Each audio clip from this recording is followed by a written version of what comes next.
I remember, Adam. It was upon this fashion, bequeathed me by will. But pour 1,000 crowns, and as thou sayest, charge my brother on his blessing to breed me well. And there begins my sadness.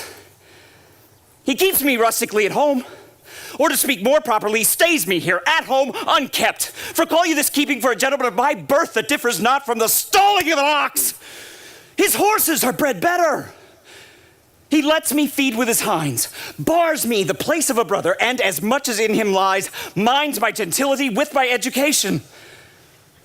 This is it, Adam, that grieves me. And the spirit of my father, which I think is within me, begins to mutiny against this servitude. I will no longer endure it. Though, yet, I know no wise remedy how to avoid it. Yonder comes my master, your brother. Go apart, Adam, and thou shalt hear how he will shake me up. Now, sir, what make you here? Nothing. I am not taught to make anything. What mar you then, sir? Nary, sir. I am helping you to mar that which God made a poor unworthy brother of yours with idleness. Know you where you are, sir? Oh, sir, very well. Here in your orchard. Know you before whom, sir? Aye. Better than him I am before knows me. I know you are my eldest brother, and in the gentle condition of blood, you should so know me. I have as much of my father in me as you. What boy? Come, elder brother! You are too young in this! Wilt thou lay hands on me, villain? I am no villain. I am the youngest son of Sir Roland de Boys. He was my father, and he is thrice a villain that says such a father begot villains. Wert thou not my brother, I would not take this hand from thy throat till this other had pulled out thy tongue for saying so. Thou hast railed on thyself. Sweet masters, be patient, for your father's remembrance be at accord. Let me go, I say. I will not till I please. You shall hear me.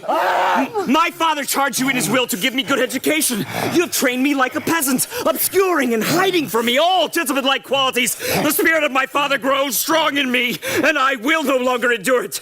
Therefore, allow me such exercises as may become a gentleman, or give me the poor lottery my father left me by testament. With that, I will go buy my fortune. And what wilt thou do?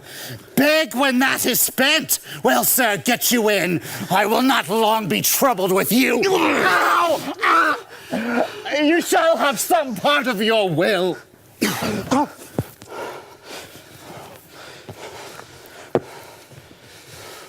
I pray you leave me. I will no further offend you than becomes me for my good. And get you with him, you old dog. Old dog? Is that my reward? God be with my old master.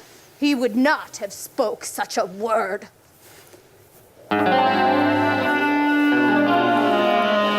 Is it even so? Begin you to grow upon me. I will physic your rankness, and yet give no 1,000 crowns neither. Hola, Dennis. Calls your worship. What's the new news at the new court? There is no news at the court, sir, but the old news. That is, the old duchess is banished by her brother, the new duke. Can you tell if Rosalind, the duchess's daughter, be banished with her mother? Oh no, for the duke's daughter, her cousin, so loves her that she would have followed her exile, or else have died to stay behind her. Where will the old duchess live? They say she's already in the forest of Arden, and many a merry men with her. They say young people flock to her every day and fleet the time carelessly as they did in the Golden Age. Was not Charles, the duke's wrestler, here to speak with me? So please you, he is here at the door and importunes access to you. Call him in. 'Twill be a good way. And tomorrow the wrestling is. Good morrow, your worship. Good, Monsieur Charles. What? You wrestle tomorrow before the new duke? Marry do I, sir. I came to acquaint you with a matter. I'm given, sir, secretly to understand that your younger brother Orlando hath a disposition to come in against me disguised to try a fall. Tomorrow, sir, I wrestle for my credit. He that escapes me without some broken bone shall acquit him well. Your brother is but young and tender. For your love, I would be loath to foil him, as I must for my honor if he come in. Therefore I came hither to acquaint you withal, that you might stay him in this intendment. Charles, I thank thee for thy love to me, which thou shalt find I will most kindly requite. I had myself notice of my brother's purpose herein, and have labored to dissuade him from it, but he is resolute. I tell thee, Charles, he is the stubbornest young fellow of France, full of ambition, a secret and villainous contriver against me, his natural brother. Therefore, use thy discretion. I had as lief thou didst break his neck as his finger, and thou wert best look to it. For if thou dost him any slight disgrace, he will practice against thee by poison, entrap thee by some treacherous device, and never leave thee till he hath ta'en thy life by some indirect means or other. For I assure thee, Charles, and almost with tears I speak it, there is not one so young and so villainous this day living. I am heartily glad I came here today. If he come in, I'll give him his payment. And so, God keep your worship. Farewell, good Charles. Now will I stir this gamester. I hope I shall soon see an end of him, for my soul, yet I know not why, hates nothing more than he. Yet he's gentle, never schooled, and yet learned, of all sorts, enchantingly beloved, and indeed so much in the heart of the world, and especially with mine own people, that I am altogether misprized. But it shall not be so long. This wrestler shall clear all. Nothing remains but that I kindle the boy thither, which now I'll go about.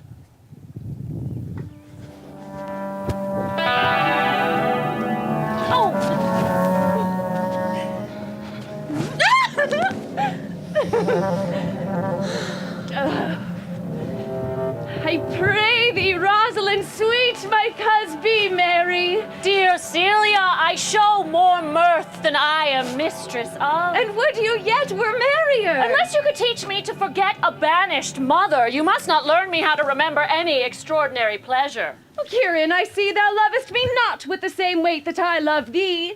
If my aunt, thy banished mother, had banished thy uncle, the Duke, my father, so thou hadst been still with me, I could have taught my love to take thy mother for mine. Well, then I will forget the condition of my estate to rejoice in yours. Oh, you know my father hath no child but I, nor none is like to have.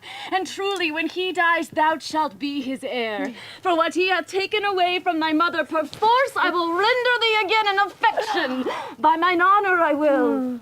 Therefore, my dear Rose, my sweet Rose, be merry. From henceforth I will, and devise sports. Let me see. What think you of falling in love? Mary, I prithee do to make sport withal. But love no man in good earnest, nor no further in sport neither, than with the safety of a pure blush thou mayest in honor come off again. How now, wit, whither wander you? Mistress, you must come away to your father. Were you made the messenger? No, by mine honor, but I was bid to come for you. Where learned you that oath, fool? Of a certain knight that swore by his honor that they were good pancakes, and swore by his honor the mustard was not. Now I'll stand to it. The pancakes were not, and the mustard was good, and yet was not the knight forsworn. How prove you that in the great heap of your knowledge? Aye, Mary, now unmuzzle your wisdom. Stand you both forth now. Stroke your chins, and swear by your beards that I am a knave. By our beards, if we had them, thou art. By my knavery, if I had it, then I were. But if you swear by that is not, you are not forsworn. No more was this knight for swearing by his honor. For he never had any, or if he had, he swore it away before he ever saw those pancakes or that mustard. I prithee, who is it thou meanest? One that your mother loves. My mother's love is enough to honor him. Enough. Speak no more of him. More the pity that fools may not say wisely what wise men do foolishly. By my troth, thou speakest true. Oh, here comes Madame the Bow with her mouth full of rings. What's the news? Fair princess, you have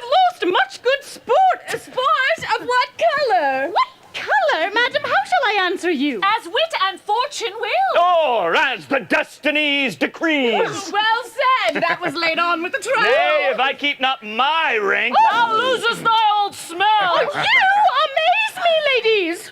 I would have told you of good wrestling, which you have lost the sight of. Yet, tell us the manner of the wrestling. I will tell you the beginning, and if it please your ladyships, you may see the end, for the best is yet to do.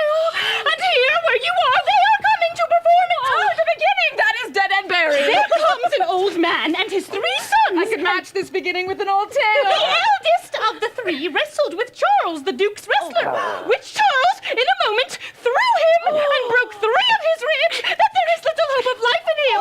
So he served the second and served the third. Alas! well, what sport is it, madam, that the ladies have lost? Why, this that I speak of. Thus may men grow wiser every day. It is first I ever heard breaking of ribs was sport for ladies. I promise thee. But is there any else longs to see the broken music in his sides? Is there yet another dotes on rib breaking? Shall we see this wrestling, cousin? You must if you stay here, for here is the place appointed for the wrestling, and they are coming to perform it. Yonder sure they are coming. Oh, let us stay and see it.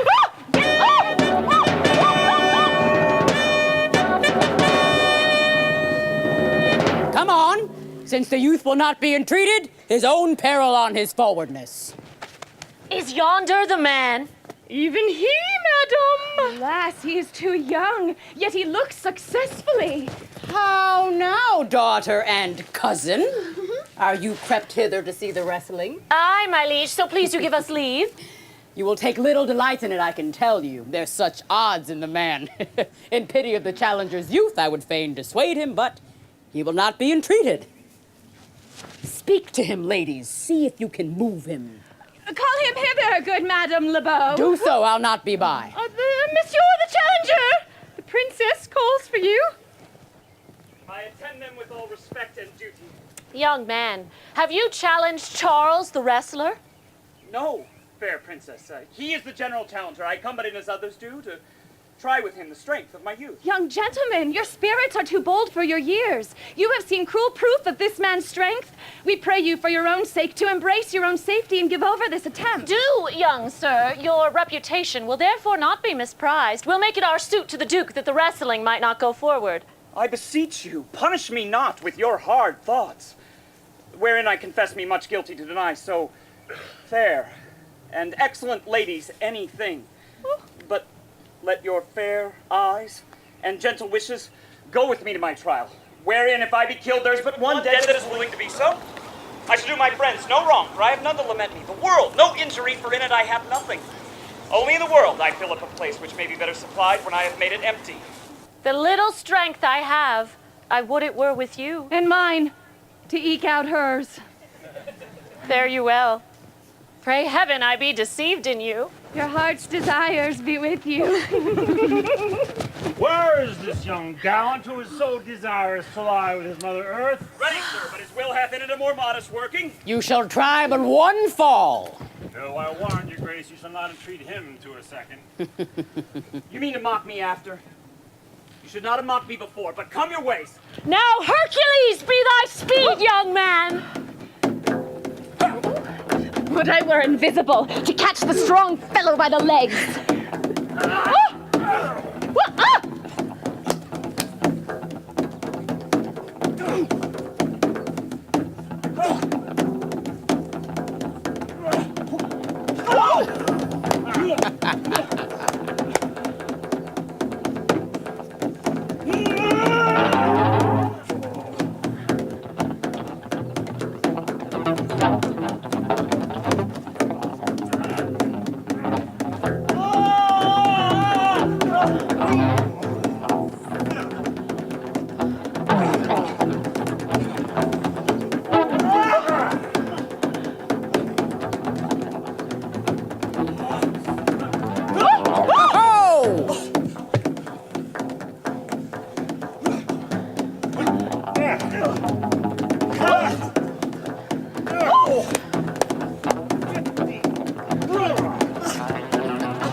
No more! No more! Yes! I beseech your grace. I'm not yet well agreed. How dost thou, Charles? He cannot speak, my lord! Bear him away!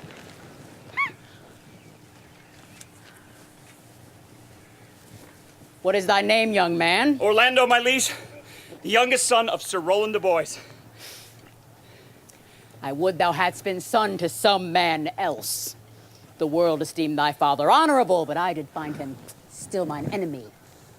I would thou hadst told me of another father. But fare thee well. Thou art a gallant youth. Were I my father, cuz, would I do this? I am more proud to be Sir Roland's son, his youngest son. I would not change that calling to be adopted heir to Frederick. My mother loved Sir Roland as her soul, and all the world was of my mother's mind. Let us go thank him and encourage him. My father's rough and envious disposition sticks me at heart. Oh, good sir, you are well deserved. If you do keep your promises in love, but justly as you have exceeded all promise, your mistress shall be happy. Gentlemen, wear this for me. One out of suits with fortune that would give more, but that her hands lack means.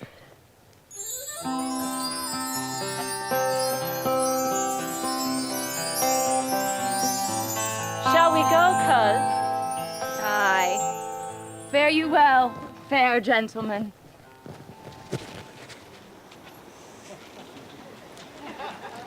Cannot I say I thank you? My better parts are all thrown down, and that which here stands up is but a quintain, a mere lifeless blob. He calls us back. My pride fell with my fortunes. I'll ask him what he would. Did you call, sir? Sir, you have wrestled well and o'erthrown more than your enemies. Shall we go, cuz? Have with you. Fare you well.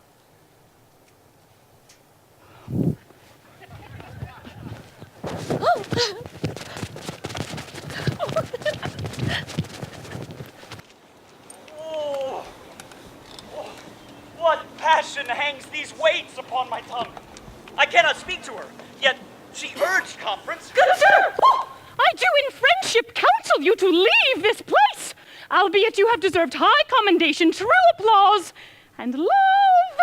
But such is now the Duke's condition that he misconstrues all that you have done. Ah!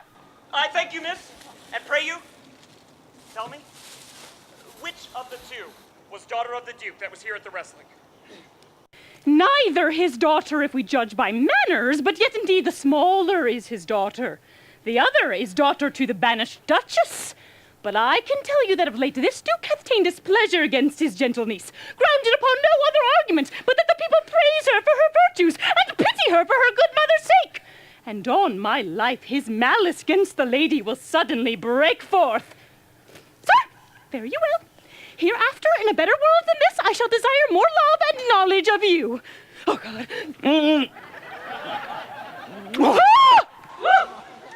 I rest much bound unto you. Fare you well.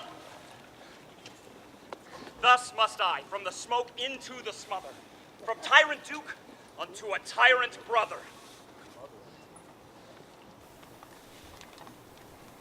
The heavenly Rosalind.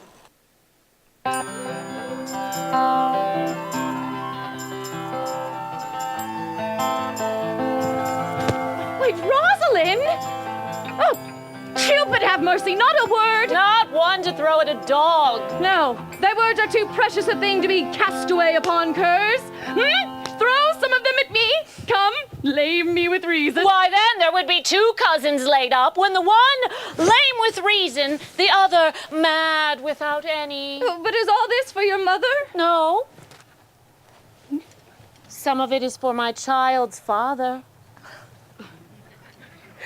Oh, how full of briars is this working day world! Is it possible on such a sudden you should fall into so strong a liking with old Sir Roland's youngest son? My mother loved his father father dearly. Well, doth it therefore ensue that you should love him dearly? By that kind of chase I should hate him, for my father hated his father dearly, yet I hate not Orlando. No, Faith, hate him not for my sake. Why should I not? Doth he not deserve well? Let me do love him for that. And you do love him because I do. Look, here comes the Duke. Oh, with his eyes full of anger.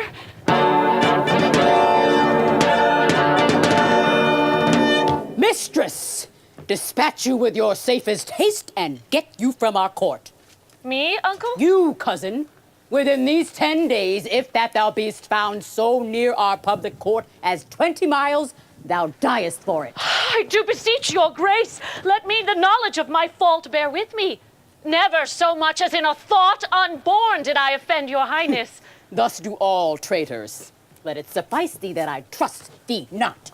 Your mistrust does not make me a traitor. Tell me whereon the likelihoods depend. Thou art thy mother's daughter, there's enough. So was I when your highness took her dukedom. So was I when your highness banished her. Treason is not inherited, my lord. Or if we did derive it from our friends, what's that to me? My mother was no traitor. Oh, dear sovereign, hear me speak. Aye, Celia, we stayed her for your sake, else had she with her mother ranged along. I did not then entreat to have her stay. It was your own pleasure and your own remorse. No, I was too young at that time to value her, but now I know her, and if she be a traitor, why, so am I. We still have slept together, rose at an instant, learned, played, ate together. She is too subtle for thee, and her smoothness, her very silence and patience speak to the people, and they pity her. Thou art a fool. She robs thee of thy name. And thou wilt show more bright and seem more virtuous when she is gone. Oh, then open not thy lips. Firm and irrevocable is my doom, which I have passed upon her. She is banished. Pronounce that sentence that on me, my liege, I cannot live out of her company. You are a fool. You, niece, provide yourself. If you outstay the time upon mine honor, and in the greatness of my word, you die.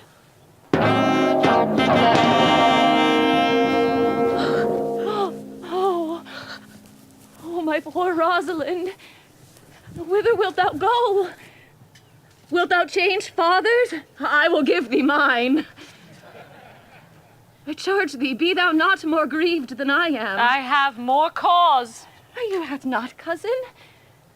I prithee, be cheerful. Knowest thou not the Duke hath banished me, his daughter? That he hath not. No, hath not. Rosalind lacks then the love which teacheth thee that thou and I am one. Shall we be sundered? Shall we part, sweet girl? No! Let my father seek another heir. Therefore devise with me whither to go, what to bear with us, and where to fly. Say what thou canst. I'll go along with thee. Why, whither shall we go? To seek my aunt in the forest of Arden. Oh, alas! What danger will it be to us, maids as we are? Beauty provoketh thieves sooner than gold. I'll put myself in poor and mean attire, and with a sort of umber smirch my face, the like do you. So shall we pass along and never stir assailants. Were it not better, because that I am more than common tall, that I did suit me all points like a man? A gallant curtle-axe at my thigh, a boar's spear in my hand, and in my heart lie hidden there what woman's fear there will. We'll have a swashing and a marshal outside. Oh, what shall I call thee when thou art a man? I'll have no worse a name than Jove's own page. Therefore look you call me Ganymede. What will you be called? Something that hath a sort of reference to my state. No longer Celia, but Eliana. Cousin, What if we essayed to steal the clownish fool out of your father's court? Would he not be a comfort on our travail? He'll go over the wide world with me. Leave me alone to woo him. Now, let's away. Devise or get our wealth and our jewels together. Devise the fittest time and safest way to hide us from pursuit that will be made after my flight. Now, go we in content to liberty and not to banishment. Be possible that no man saw them? It cannot be! Some villains of my court are of consent and sufferance in this. I cannot hear of any that did see her. Her ladies, her attendants of her chamber, saw her bed, and in the morning early they found the bed untreasured of their mistress. But my lord, the Roynish clown is also missing. Hesperia, the princess's gentlewoman, confesses that she secretly o'erheard your daughter and her cousin much commend the parts and graces of the wrestler that did but lay before you the sinewy Charles, and she believes wherever they are gone that youth is surely in their company. Send to his brother. Fetch that gallant hither. If he be absent, bring his brother to me. I'll make him find him. Do this suddenly, and let not search and inquisition quail to bring again these foolish runaways.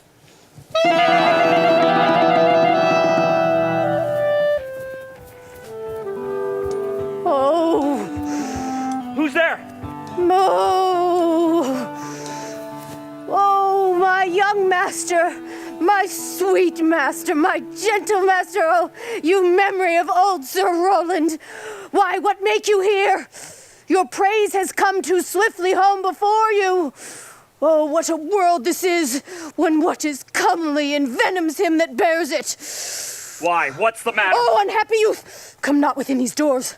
Within this roof, the enemy of all your graces lives. Your brother hath heard your praises, and this night he means to burn the lodging where you used to lie, and you within it. This house is but a butchery. Abhor it, fear it, do not enter it. Why, whither, Adam, wouldst thou have me go? No matter, whither so you come not here. What? Wouldst thou have me go and beg my food? Or with a base and boisterous sword enforce a thievish living on the common road? This I must do, or know not what to do.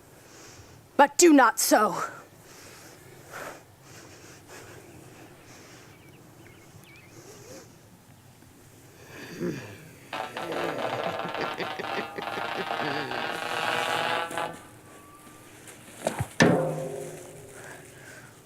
I have 500 crowns, the thrifty hire I saved under your father, which I did store to be my foster nurse when service in my old limbs lie lame.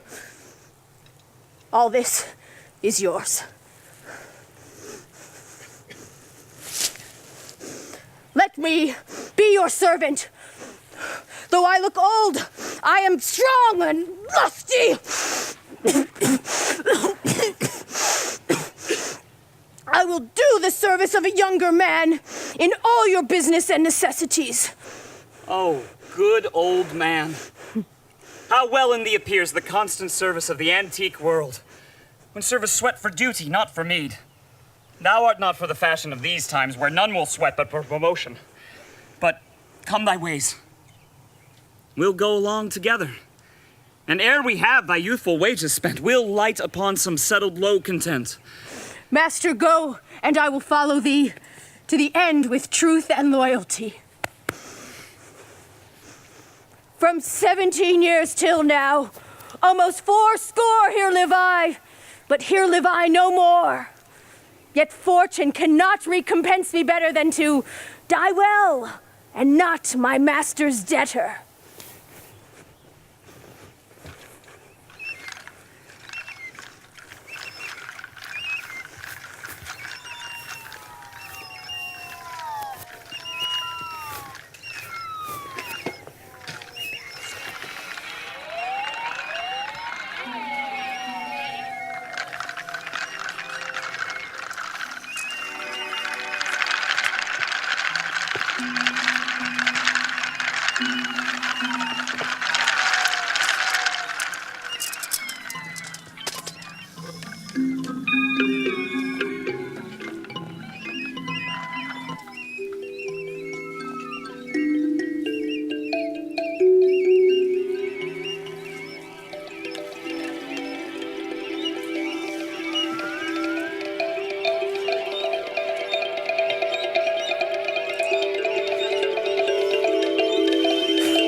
Now, my co-mates and brothers in exile, hath not old custom made this life more sweet than that of painted pomp? Are not these woods more free from peril than the envious court? Here, feel we but the penalty of Adam, the season's difference. As the icy fang and churlish chiding of the winter's wind, which when it bites and blows upon my body, even till I shrink with cold, I smile and say, this is no flattery. These are counselors that feelingly persuade me what I am. Sweet are the uses of adversity, which, like the toad, ugly and venomous, wears yet a precious jewel in his head. And this, our life, exempt from public haunt, finds tongues in trees, books in the running brooks, sermons in stones, and good in everything. I would not change it. Happy is your grace that can translate the stubbornness of fortune into so quiet and so sweet a style. Come, shall we go and kill us venison?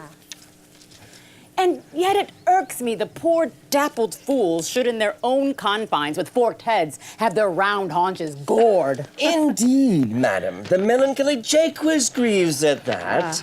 And in this kind swears you do more usurp than doth your brother that hath banished. Today, my lady Amiens and myself did steal behind him as he lay along under an oak whose antic root peeps out upon the brook that brawls along this wood. To the which place a poor sequestered stag that from the hunter's aim had ta'en a hurt did come to languish. And thus the hairy fool stood on the extremest verge of the swift brook, augmenting it with tears.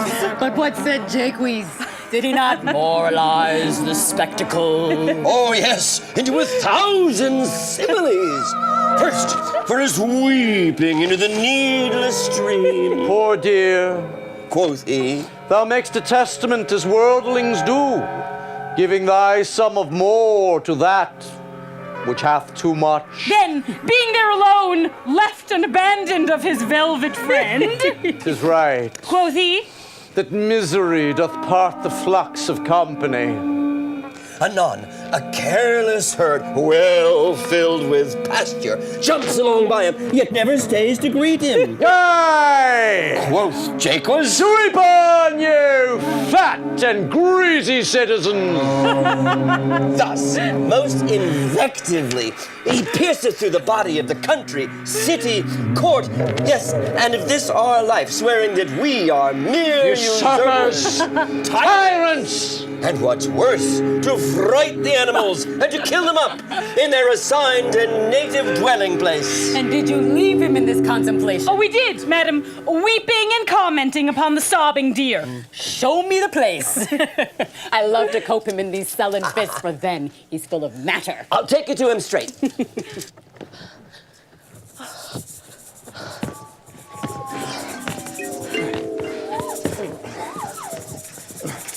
Oh, Jupiter, how weary are my spirits. I care not for my spirits if my legs were not weary. I could find it in my heart to betray my man's apparel and to cry like a woman. Courage! Good, Eliana!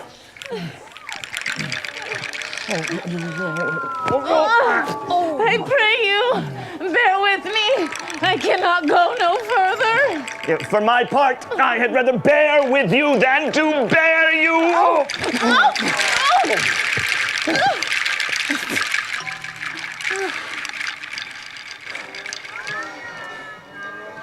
Well, this is the Forest of Arden.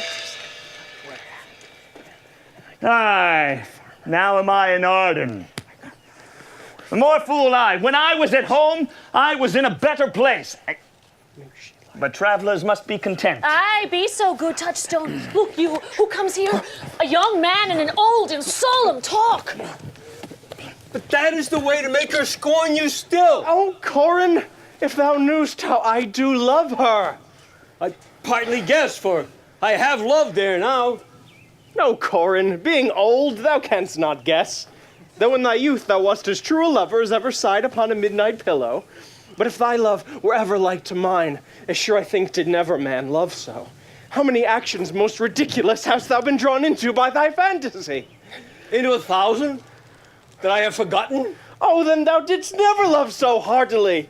If thou rememberst not the slightest folly that love did draw thee into, thou hast not loved. Or if thou hast not sat, as I do now, wearying thy hearer in thy mistress's praise, thou hast not loved. Or if thou hast not broke from company abruptly, as my passion now makes me, thou hast not loved. Oh, Phoebe, Phoebe, Phoebe! Alas, poor shepherd, in searching for thy wound, I have by hard adventure found mine own. And I mine. I remember when I was in love, I broke my sword upon a stone and bid him take that for coming a night to Jane smile. Oh, and I remember the kissing of her battler and the cow dogs that her pretty chopped hands had milked.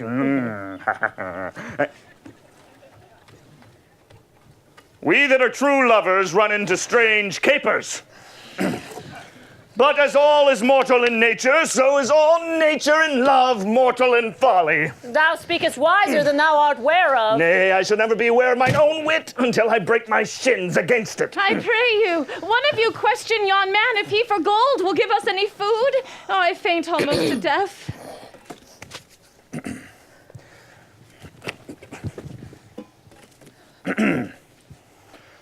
Hola, you clown! Peace, fool! He is not thy kinsman. Who calls? You're better, sir. Else they are very wretched. Peace, I say! Good evening to you, friend. Good evening to you, gentle sir, and to all of you. I prithee, shepherd, if that love or gold can in this desert place buy entertainment, bring us to where we may rest ourselves and feed. Here's a young maid with travel much oppressed and faints for succor. Oh, fair sir, I do pity her, and wish for her sake more than my own. My fortunes were better able to relieve her.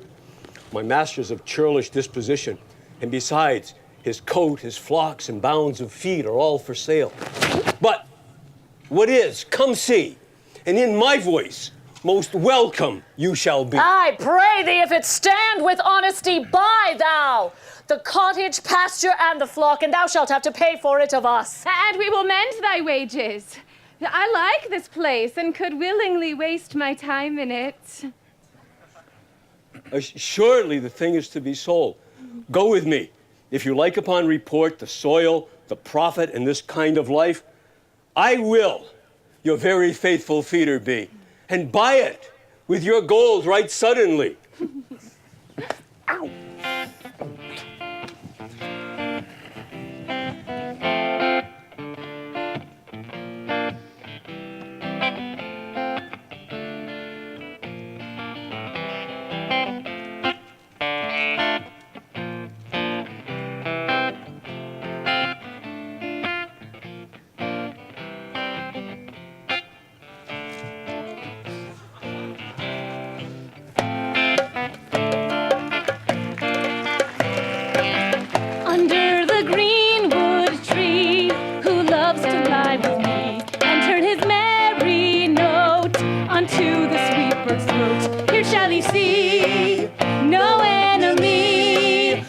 Winter and rough weather. More, I prithee, more. It will make you melancholy, Monsieur Jacques. I thank it. More, I prithee, more. I can suck melancholy out of a song as a weasel sucks eggs. More, I prithee, more. My voice is ragged. I know I cannot please you. I do not desire you to please me. I do desire you to sing. Come, another stanza. Call you them stanzas. What you will, Monsieur Jacques. Nay, I care not for their names. They owe me nothing. Will you sing? Well, I'll end the song. Sir, cover the while. The Duchess will drink under this tree. She hath been all this day to look for you. And I have been all this day to avoid her. She's too disputable for my company. Come, warble, come. Who doth ambition shun and loves to lie in the sun, seeking the food he eats and pleased with what he gets. Here shall he see no enemy but winter and rough weather. I'll give you a verse to this note that I made yesterday, despite my own invention. And I'll sing it. Thus it goes. If it's to come to pass that anyone turn ass, leaving her wealth and ease, a stubborn will to please, here shall she see gross fools as she, and if it will come to me, Duke Dame, Duke Dame, Duke Dame. What's that, Duke Dame? 'Tis a Greek invocation to call fools into a circle. I'll go sleep if I can. If I cannot, I will rail against all the firstborn of Egypt. And I'll go seek the Duchess. Her banquet is prepared.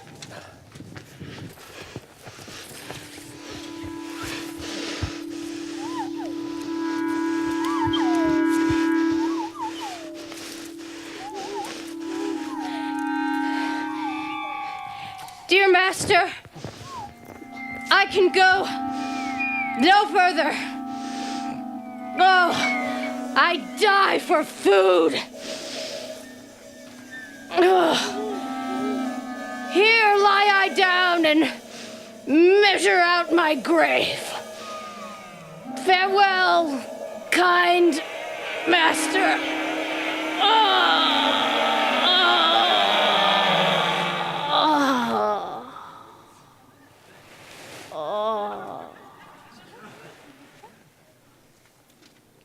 Why, how now, Adam?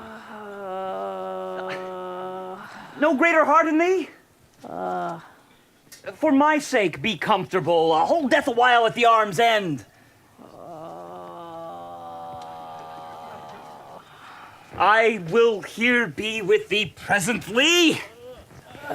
And if I bring thee not something to eat, I will give thee leave to die. But if thou diest before I come, thou art a mocker of my labor.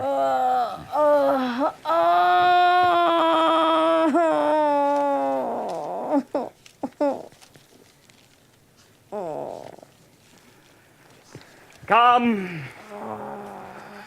I will bear thee to some shelter. And thou shalt not die for a lack of dinner, if there live anything in this desert.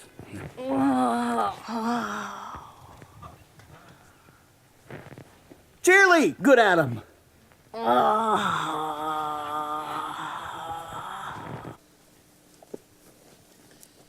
I think he be transformed into a beast, for I can nowhere find him like a man. Madam, he is but now gone from hence. Here was he merry, hearing of a song. Go seek him. Tell him I would speak with him. He saves my labor by his approach. Why, how now, monsieur? What a life is this that your poor friends must woo your company? What? You look merrily. A fool! A fool! I met a fool in the forest! A motley fool! Oh, miserable world. As I do live by food, I met a fool who laid him down and basked him in the sun and railed on Lady Fortune in good terms. In good set terms, and yet a motley fool? Good morrow, fool, quoth I. No, sir, quoth he. Call me not fool till heaven hath sent me fortune. And then he drew a dial from his poke, and looking on us with lackluster eye says, very wisely, "It is 10 o'clock. Thus we may see," quoth he, "how the world wags. 'Tis but an hour ago since it was 9. And after 1 hour more 'twill be 11. And so from hour to hour we ripe and ripe, and then from hour to hour we rot and rot, and thereby hangs a tale. Now, when I did hear the motley fool thus moral on the time, my lungs began to crow like Chanticleer, and I did laugh, sans intermission, an hour by his dial, that motley fool should be so deep contemplative. Ah, worthy fool! Noble fool! Motley is the only wear. What fool is this? A worthy fool! Oh, that I were a fool. I am ambitious for a motley coat. Thou shalt have one. It is my only suit, provided that you weed your better judgments of all opinion that grows rank in them that I am wise. I must have as large a charter as the wind to blow on whom I please, for so fools have. Invest me in my motley, give me leave to speak my mind, and I will through and through cleanse the foul body of this infected world, if they will patiently receive my medicine. Fie on thee, I can tell what thou wouldst do. What for a counter would I do but good? Most mischievous foul sin and chiding sin, for thou thyself hast been a libertine, as sensual as the... But who comes here? Forbear, and eat no more. Why, I have ate none yet. Nor shalt not, till necessity be served. What kind should this cock come of? Art thou thus boldened, man, by thy distress? Or else a rude despiser of good manners, that in civility thou seemst so empty? You touched my vein at first. The thorny point of bare distress hath ta'en from me the show of smooth civility. Yet am I inland bred and know some nurture. But forbear, I say, he dies that touches any of this fruit, till I and my affairs are answered. And you will not be answered with reason. I must die. What would you have? Your gentleness shall force more than your force move us to gentleness. I almost died for food, and let me have it. Well, sit down and feed, and welcome to our table.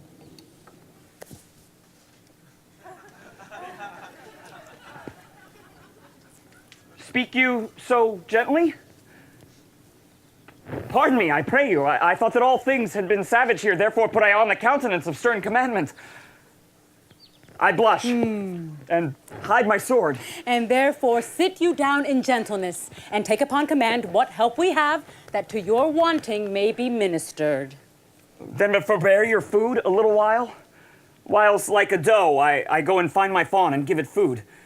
There is an old poor man who after me hath many a weary step limped in pure love, till he be first sufficed, oppressed with two weak evils, age and hunger. I will not touch a bit. Go find him out, and we will nothing waste till you return. I thank ye, and be blessed for your good comfort. Thou seest we are not all alone unhappy. This wide and universal theater presents more woeful pageants than the scene wherein we play in. All the world's a stage, and all the men and women merely players. They have their exits and their entrances, and one man in his time plays many parts, his acts being 7 ages. At first the infant mewling and puking in the nurse's arms, and then the whining schoolboy, with his satchel and his shining morning face, creeping like snail unwillingly to school. And then the lover, sighing like furnace, with a woeful ballad made to his mistress' eyebrow. And then a soldier, full of strange oaths and bearded like the pard, jealous in honor, sudden and quick in quarrel, seeking the bubbled reputation even in the cannon's mouth. And then the justice, in fair round belly, with good capon lined, with eyes severe, and beard of formal cut, full of wise saws and modern instances, and so he plays his part. The 6th age shifts into the lean and slippered pantaloon, with spectacles on nose and pouch on side, his youthful hose well saved, a world too wide for his shrunk shank, and his big manly voice turning again toward childish treble. Pipes and whistles at his sound. Last scene of all that ends this strange, eventful history is second childishness and mere oblivion. Sans teeth, sans eyes, sans taste, sans everything. Welcome. Set down your venerable burden and let him feed. I thank ye most for him. So had you need. I can scarce speak to thank you for myself. Oh, welcome, fall to. I will not trouble you as yet to question you of your fortunes. Give us some music. And good cousins, sing. Blow, blow, thou winter wind. Thou art not so unkind. Thou art not so unkind as man's ingratitude. Thy tooth is not so keen, because thou art not seen. Because thou art not seen, although thy breath be rude. Hey ho, the good green holly, most friendship is feigning, most loving mere folly. Hey ho, the good green holly. This life is most jolly.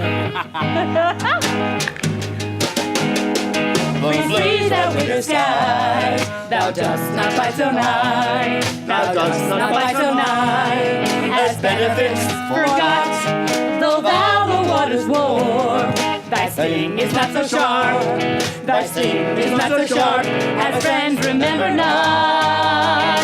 Hey ho, the good green holly, most friendship is fitting, most loving is folly.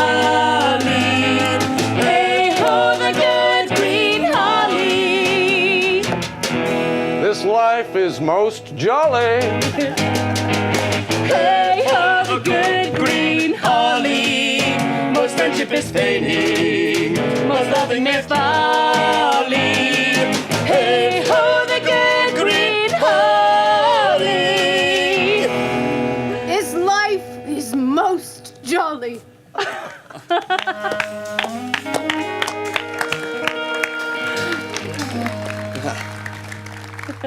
If that you were the good Sir Roland's son, be truly welcome hither. I am the Duchess that loved your father. The residue of your fortune, go to my cave and tell me. Good old man, thou art right welcome as thy master is. Support him by the arm. Give me your hand, and let me all your fortunes understand.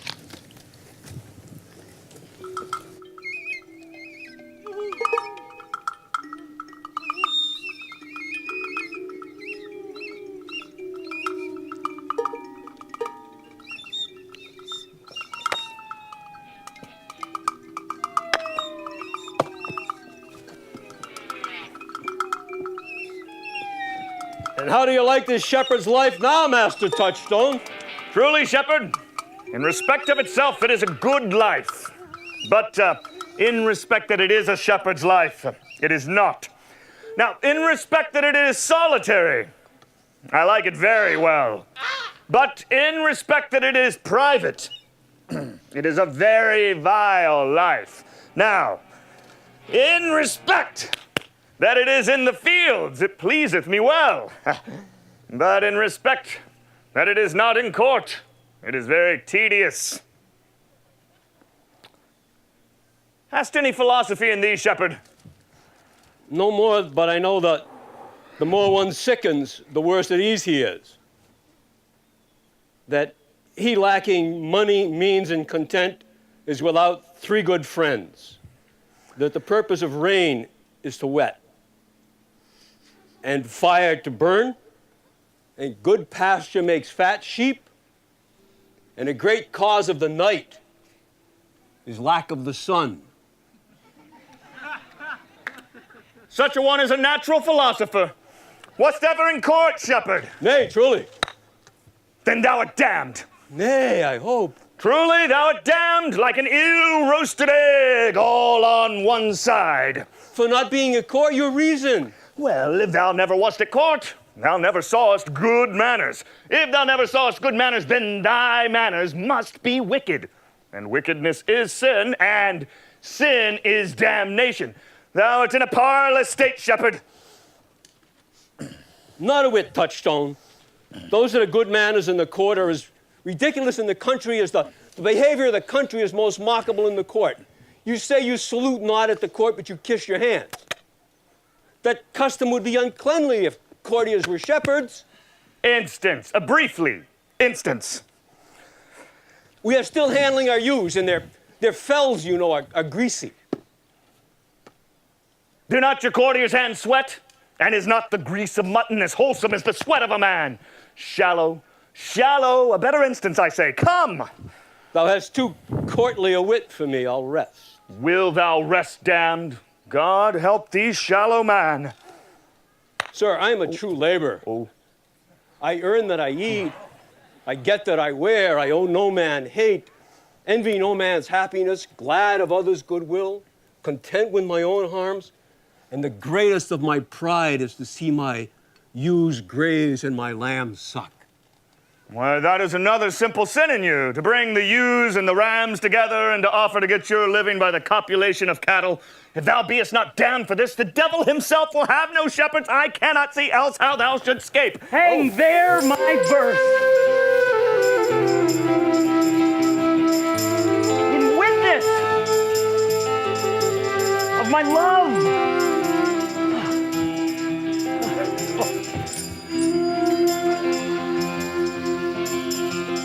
Oh, Rosalind, these trees shall be my books, and in their barks my thoughts I'll character, that every eye which in this forest looks shall see thy virtue witnessed everywhere. Run, run, Orlando. Carve on every tree the fair, the chaste, and unexpressive she. Here comes young Master Ganymede, my new mistress's brother. From the east to western end, no jewel is like Rosalind. Her worth being mounted on the wind, through all the world bears Rosalind. All the pictures fairest lined are but black to Rosalind? I'll rhyme you so, 8 years together. Suppers and dinners and sleeping hours accepted. Ouch, fool. For a taste. If heart do lack a hind, let him seek out Rosalind. Sweetest nut hath sourest rind, such a nut is Rosalind. Winter garments must be lined, so must slender Rosalind. He that sweetest rose will find, must find love's prick and Rosalind. Peace, you dull fool! I found them on a tree. Truly, the tree yields bad fruit. Peace, here comes my sister reading. Stand aside. Why should this a desert be? For it is unpeopled? No. Tongues I'll hang on every tree that shall civil saying show, some of violated vows twixt the souls of friend and friend. But upon the fairest boughs or at every sentence end will I Rosalinda write. Teaching all that need to know the quintessence of every sprite heaven would in little show. Therefore, heaven nature charged that one body should be filled with all the graces wide enlarged. Nature presently distilled Helen's cheek, but not her heart.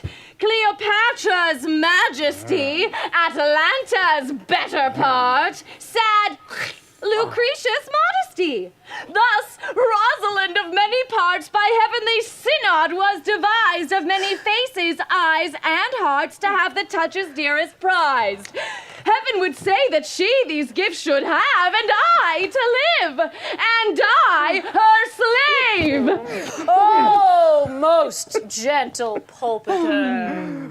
What tedious homily of love have you wearied your parishioners withal, and never cried, have patience, good people. Oh, how now? Back, friend. Shepherd, go off a little. Go with him, sirrah. Come, shepherd, let us make an honorable retreat. Not with bag and baggage, but with scrip and scrippage. Didst thou hear these verses? Oh, yes, I heard them all, and more too, for some of them had in them more feet than the verses could bear. Trow you who hath done this? Is it a man? And a chain that you once wore around his Prithee, neck? who? Is it possible? Nay, I prithee now with most petitionary vehemence tell me who it is. Oh, wonderful. Oh, wonderful. And most wonderful, and yet again wonderful out of all whooping. Good, my complexion! Dost thou think, though I am comparison like a man, I have a doublet and hose in my disposition? I prithee, take the cork out of thy mouth, that I may drink thy tidings. So that you may put a man in your belly? Why, is he of God's making? What manner of man? Is his head worth a hat, or his chin worth a beard? Nay, he hath but a little beard. Well, God will send him more if he give thanks. Oh, let me stay the growth of his beard, if thou delay me not the knowledge of his chin. It is young Orlando that tripped up the wrestler's heels and your heart both in an instant. Nay, the devil take mocking! Speak, sad brow, and true maid! In faith, cussed is he! Alas the day! What shall I do with my doublet and hose? What did he when thou sawest him? What said he? How looked he? Where makes he? Did he ask for me? How parted he from me? When shall thou see him again? Answer me in one word. You must borrow me Gargantua's mouth first. Is a word too great for any mouth this age's size? But does he know that I am in this forest and in man's apparel? Looks he as freshly as he did the day he wrestled? I found him under a tree like a dropped acorn. It may well be called Jove's tree when it drops forth such fruit. Oh, give me audience, good madam. Proceed. He lay stretched along like a wounded knight. Oh, though it be a pity to see such a sight, it well becomes the ground. Cry all out to thy tongue, I prithee. He was furnished like a hunter. Oh, ominous, he comes to kill my heart. You cry me out. Oh, soft. Oh, come he not here? Titty! Oh, slink by and note him.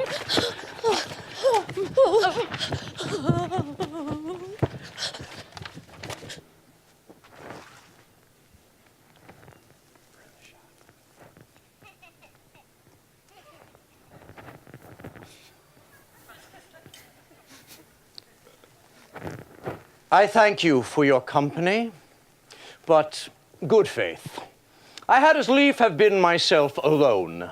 So had I, and yet for fashion's sake, I thank you too. For your society, God be with you. Let's meet as little as we can. I do desire we may be better strangers. I pray you, sir, mar no more trees with writing love songs in their barks. I pray you, mar no more of my verses with reading them ill-favoredly. Rosalind is your love's name? Yes, just. I do not like her name. There was no thought of pleasing you when she was christened. What stature is she of? Just as high as my heart. You have a nimble wit. Will you sit down with me? And we, too, will rail against our mistress, the world, and all our misery.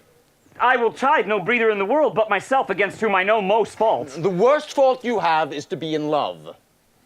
'Tis a fault I would not change for your best virtue. I am weary of you. By my troth, I was seeking for a fool when I found you. He is drowned in the brook. Look but in, and you shall see him. There shall I see my own figure. Which I take to be either a fool or a cipher. Oh, I'll tarry no longer with you. Farewell, Signor Love. Adieu, good monsieur. Melancholy. I will speak to him like a saucy lackey, and in that habit play the knave with him.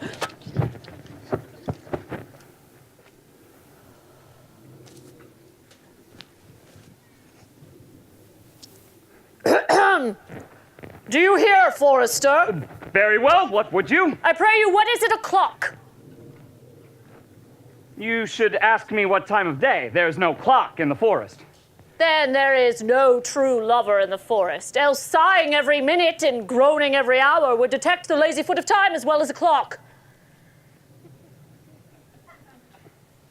Where dwell you, pretty youth? With this shepherdess, my sister, here in the skirts of the forest, like fringe upon a petticoat. Are you native of this place? Your accent is something finer than you could purchase in so removed a dwelling. I have been told so of many. An old religious uncle of mine taught me to speak, who was in his youth an inland man. One that knew courtship too well, for there he fell in love. I have heard him read many lectures against it, and I thank God I am not a woman, to be touched with so many giddy offenses as he hath generally taxed their whole sex withal. Can you remember any of the principal evils that he laid to the charge of women? There were none principal. They were all like one another, as halfpence are, each fault seeming monstrous till its fellow fault came to match it. I prithee recount some of them? No, I will not cast away my physic, but on those that are sick. There is a man haunts the forest and abuses our young plants with writing Rosalind on their bark. If I could meet that fancy monger, I would give him some good counsel, for he seems to have the quotidian of love upon him. I am he that is so love-shaked. I pray you tell me your remedy. Well, you have none of my uncle's marks upon you. He taught me to know a man in love, in which cage of rushes I am sure you are not prisoner. What were his marks? A lean cheek, which you have not. A blue eye, sunken, which you have not. A beard neglected, which you have not. But I will pardon you for that, for simply having in beard is the younger brother's revenue. But your hose would be unguarded, your bonnet unbanded, your sleeve unbuttoned, your shoes untied, and everything about you in a careless desolation. But you are no such man. You are rather point device in your accoutrements, as the lover of self than seeming the lover of any other. Fair youth, I would I could make thee believe I love. Me believe it? You had sooner make her that you love believe it, which I warrant she is apter to do than confess she does. But are you he that hangs the verses on the trees wherein Rosalind is so admired? I swear to thee, youth, by the white hands of Rosalind, I am that he, that unfortunate he. Are you so much in love as your rhymes speak? Neither rhyme nor reason can express how much. Love is merely a madness! Oh. Yet, I profess curing it by counsel. Did you ever cure any so? Yes. One. And in this manner. He was to imagine me his love, his mistress, and I set him every day to woo me, at which time I, being but a moonish youth, would grieve, be effeminate, changeable, liking and longing, proud, fantastical, apish, shallow, inconstant, full of tears, full of smiles, would now like him, now loathe him, then entertain him, then forswear him, now weep for him, then spit at him, that I drave my suitor from a mad humor of love to a living humor of madness, and thus I cured him. And this way, I will take it upon myself to wash your liver as clean as a sound sheep's heart till there be not one spot of love on it. I would not be cured, youth. I would cure you. If you would but call me Rosalind and come every day to my cote to woo me.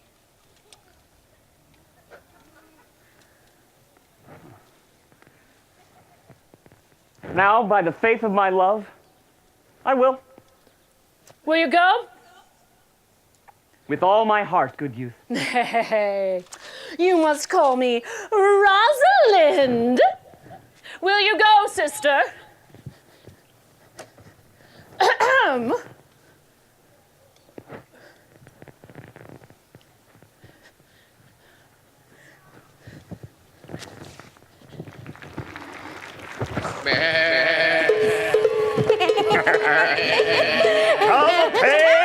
Come apace, good Audrey. Oh, I will fetch up your goats, Audrey. And how, Audrey, am I the man, yet doth my simple feature content you? Your features? Lord warrant us, what features? I am here with thee and thy goats as the most capricious poet honest Ovid was among the ghosts.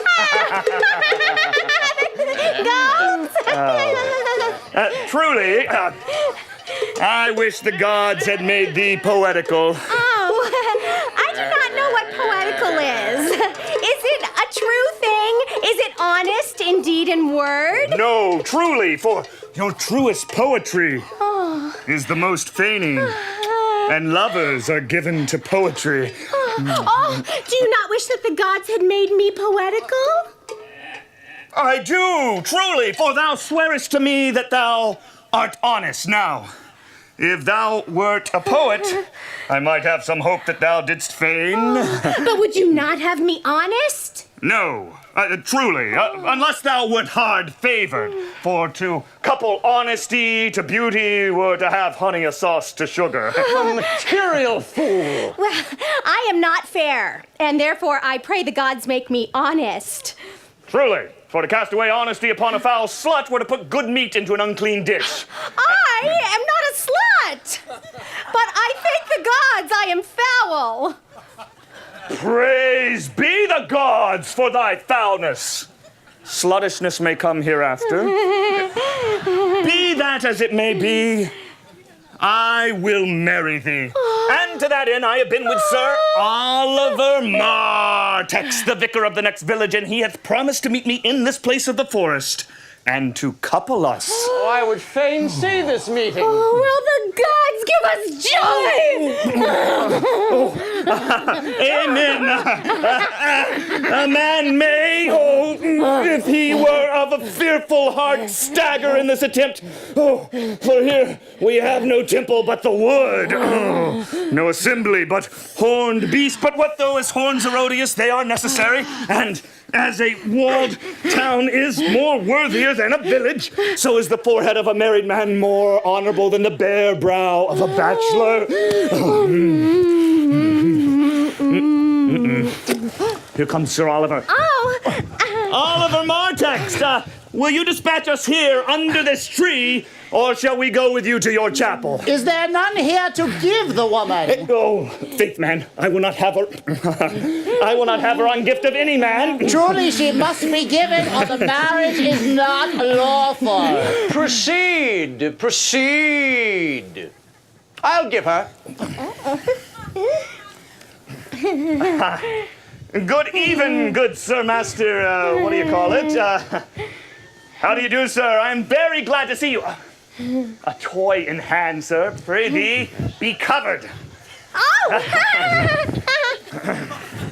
Will you be married, Motley? As the ox hath his bow, sir, the horse his curb, the falcon her bells, so man hath his desires, and as pigeon's bill, so wedlock would be nibbling. And will you, being a man of breeding, be married under a bush like a beggar? get you to church. Have a good priest that can tell you what marriage is. I am not of a mind, but I were better to be married of him than of another, for he is not like to marry me well, and not being well married will be a good excuse for me hereafter to leave my wife. Go there with me, and let me counsel thee. Come, Audrey! We must be married, or we must live in Baudry. Farewell, Sir Oliver, not... Oh, sweet Oliver, oh, brave Oliver, leave me not behind thee, but wind away, be gone, I say. I will not do a wedding with thee. Tis no matter. Ne'er a fantastical knave of them all shall flout me out of my calling.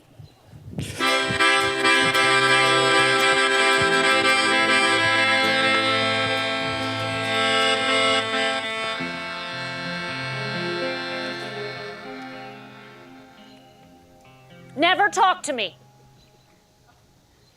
I will weep. Marry, I prithee do, but have the good grace to consider that tears do not become a man. But have I not cause to weep? As good a cause as any, therefore weep.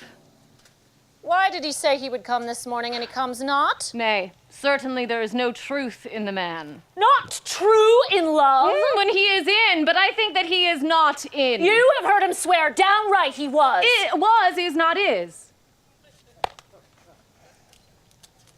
He attends here in the forest on the Duchess, your mother. I met the Duchess yesterday and had much question with her. She asked me of my parentage. I said, as good as she. She laughed and let me go. But what talk we of mothers when there's such a man as Orlando? There's a brave man. He writes brave verses, swears brave oaths, and breaks them bravely, quite traverse athwart the heart of his lover. Sweet Phoebe, do not scorn me, do not, Phoebe! Say that you love me not, but say not so in bitterness. The common executioner falls not the axe above humble beck, but first beg pardon. Will you sterner be than he that dies and lives by bloody drops? I would not be thy executioner! I fly thee, for I would not injure thee.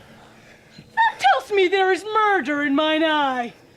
'Tis pretty, sure, and very probable that eyes that are the frailtest and the softest things should be called tyrants, butchers, murderers.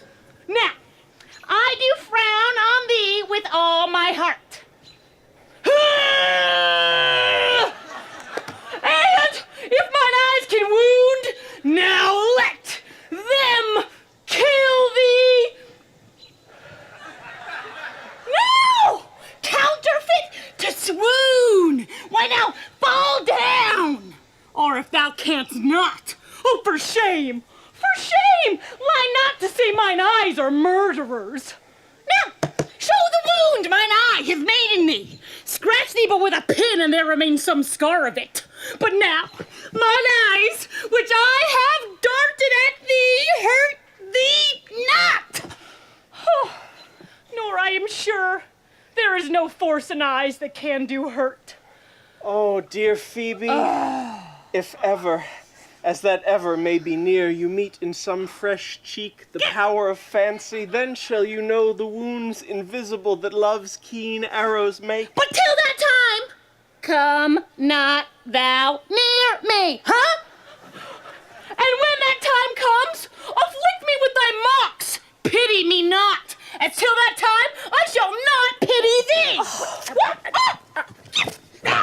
And why, I pray you, who might your mother be that you insult, exult, and all at once over the wretched? What, though you have no beauty, must you therefore be proud and pitiless?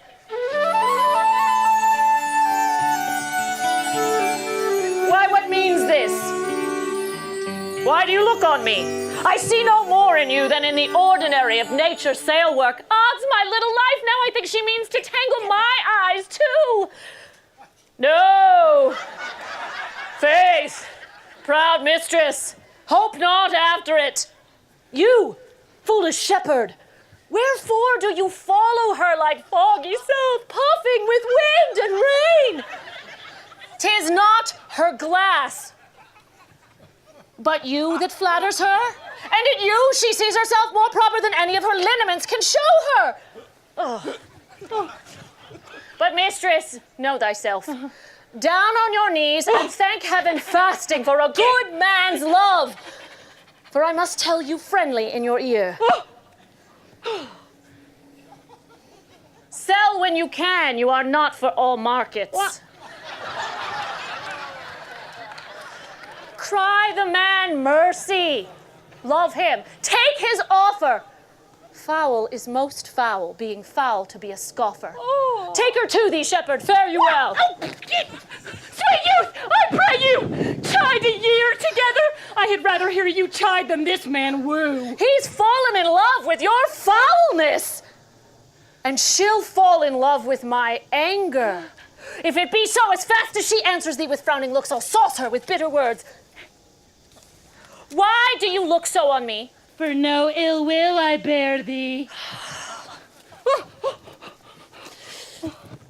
I pray you, do not fall in love with me, for I am falser than vows made in wine. Besides, I like you not. Shepherd, ply her hard. Come, sister, shepherdess, look on him better. Come to our flock. Oh, dead shepherd, now I find my soul of might. Whoever loved that loved not at first sight.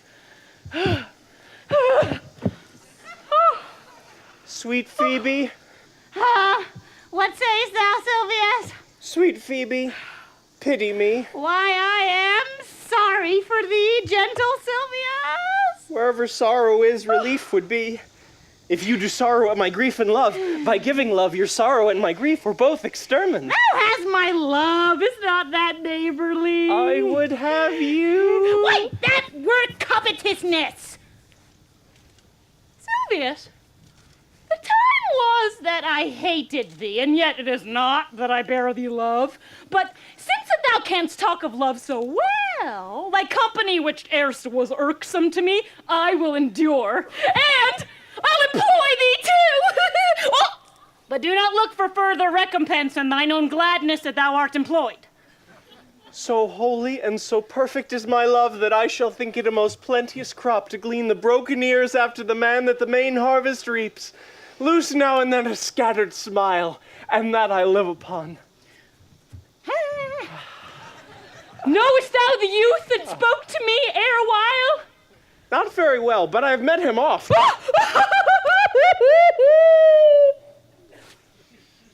Think not I love him, though I ask for him. 'Tis but a peevish boy.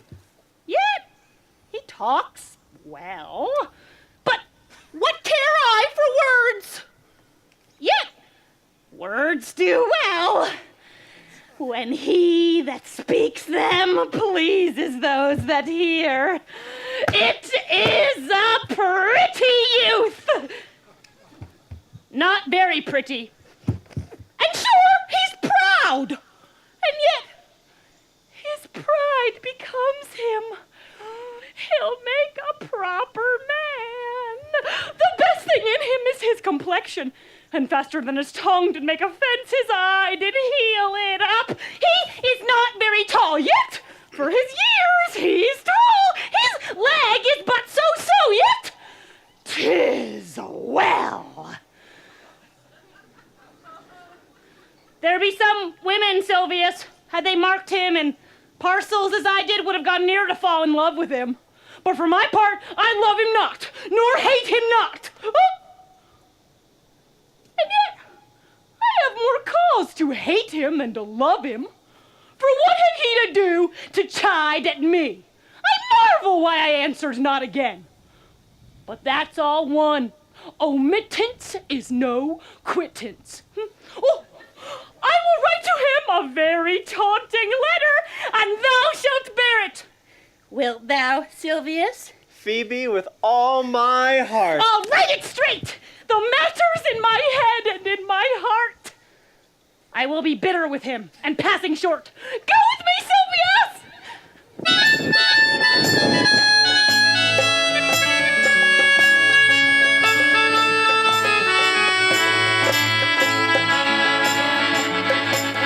I pray thee, pretty youth, Let me be better acquainted with thee. They say you are a melancholy fellow. Well, I am so. I do love it better than laughing.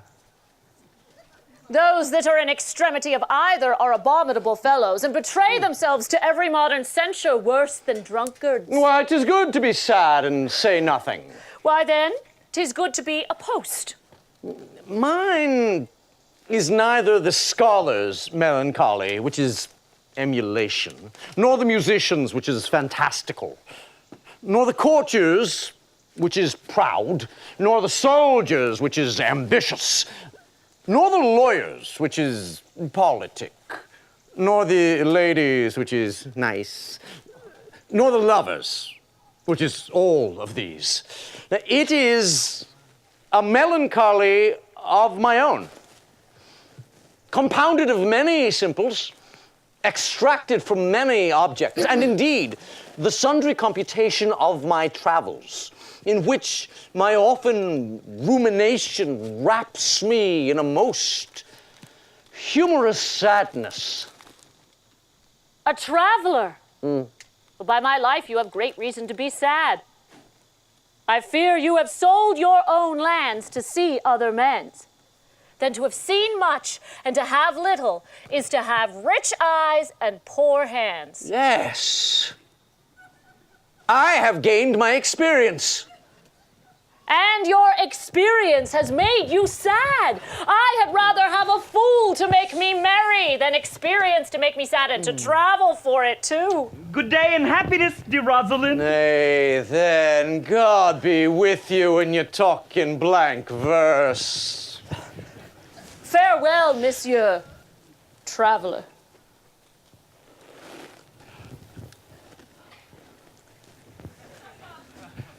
Why, how now, Orlando?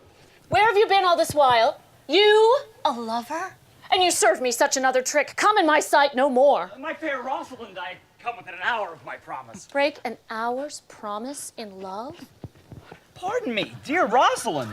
Nay, and you be so tardy, come no more in my sight.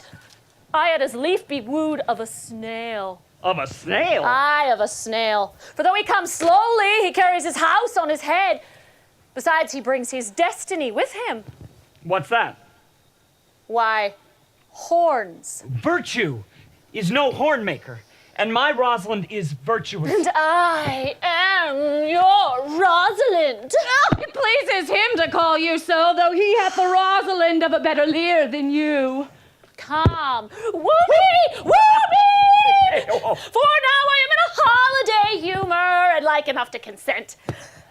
What would you say to me now? And I, your very, very Rosalind. I would kiss before I spoke. Nay, you were better speak first. And then when you were gravelled for lack of matter, you might take occasion to kiss. Well, how if the kiss be denied? Why, then she would put you to entreaty, and there's new matter. But am I not your Rosalind? Well, I take some joy to say that you are, because I would be talking of her. Why, then, in her person, I say, I will not have you. Then, in mine own person, I die. No! Faith, die by attorney. Well, the poor world is over 6,000 years old, and in all that time there has never been a man died in his own person in a love cause. Men have died from time to time, and worms have eaten them, but not for love. I would not have my right Rosalind of this mind, for I protest her frown might kill me. By this hand, it would not kill a fly. Come. Now I will be your Rosalind in a more coming on disposition. Ask me what you will, and I will grant it. Then love me, Rosalind. Yes, I will. Fridays and Saturdays and all. And wilt thou have me? Yes. And 20 such. What sayest thou? Are you not good? I hope so. Why, then can one not desire too much of a good thing? Come, sister! You have to be the priest and marry us. Give me your hands, Orlando. Will you come, sister? Pray thee, marry us. I cannot say the words. You must begin. Will you, Orlando? Don't you?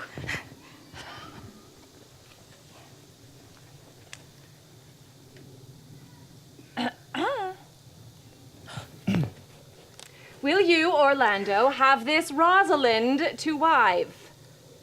I will. Aye, but when? Why now, as fast as she can marry us? Why, then you must say, I take thee, Rosalind, for wife.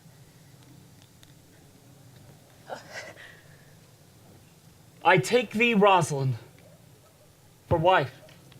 I might ask you your license, but I do take thee, Orlando, for my husband. There's a girl going before the priest, and a woman's thoughts run before her actions. So do all thoughts. They are winged. Now tell me, how long will you have her now that you have possessed her? Forever and a day. Say a day. Without the ever. Oh no, Orlando. Men are April when they woo, December when they wed. Maids are May when they are maids. But the sky changes when they are wives. I will weep for nothing, and I will do so when thou art disposed to be merry. I will laugh like a hyena, and that when thou art inclined to sleep. But will my Rosalind do so? By my life, she will do as I do. Oh, but she is wise. Or else she would not have wit enough to do this. The wiser, the waywarder. A man that had a wife with such a wit might say, wit, whither wilt. Nay, you might keep that check for it till you met your wife's wit going to your neighbor's bed. What wit could wit have to excuse that? Marry to say she came to seek you there. For these 2 hours, Rosalind, I must leave thee. Alas, dear love, I cannot lack thee 2 hours. I must attend the Duchess at dinner. By 2 o'clock, I will be with thee again. Aye, go your ways. Go your ways. I knew you what you'd prove. 2 o'clock is your hour then? Aye, sweet Rosalind. By my troth, break not one jot of your promise, or come 1 minute past your hour, or I will think you the most pathetical break promise, the most hollow lover, and the most unworthy of her that you call Rosalind. Beware my censure, and keep your promise. With no less religion than if thou wert indeed my Rosalind. So,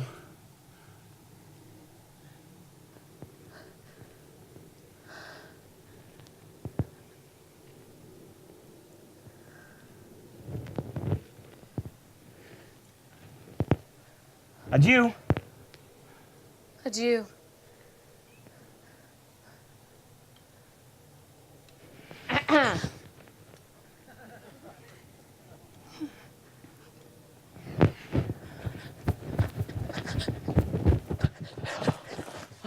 Oh, you have simply misused our sex in this love prate. We must have your doublet and hose plucked up over your head to show the world what the bird hath done to her own nest. Oh, cuss! My pretty little cuz, that thou didst know how many fathom deep I am in love. I tell thee, Eliana, I cannot be out of the sight of Orlando. I will find a shadow and sigh till he comes. And I'll sleep.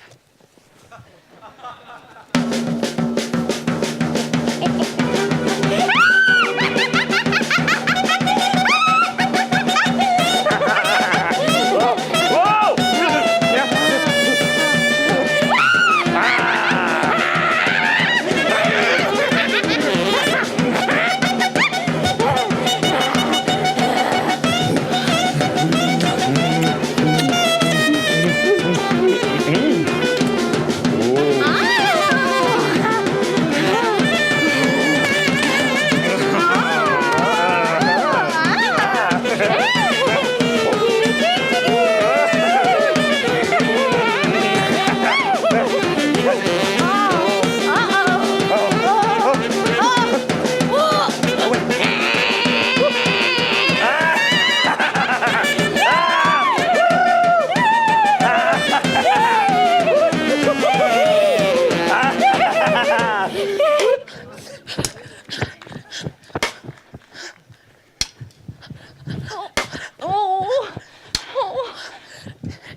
o'clock.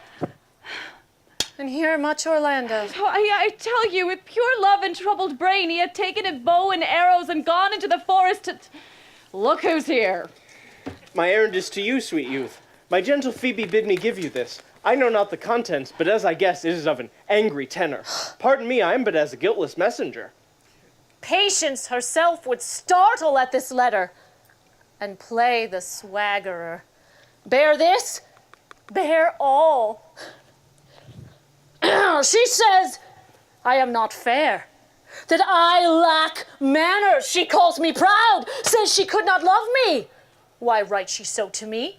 Well, shepherd, well, this is a letter of your own device. I protest, I know not the contents. Phoebe did write it. Come, come, you are a fool, and turned into the extremity of love. I say she never did invent this letter. This is a man's invention, and his hand. Sure, it is hers. What is a boisterous and a cruel style, a style for challengers. Will you hear this letter? So please you, for I've never heard it yet heard too much of Phoebe's cruelty. She Phoebes me. Mark how the tyrant writes. Art thou God to shepherd turned, that a maiden's heart hath burned? Can a woman rail thus? Call you this railing?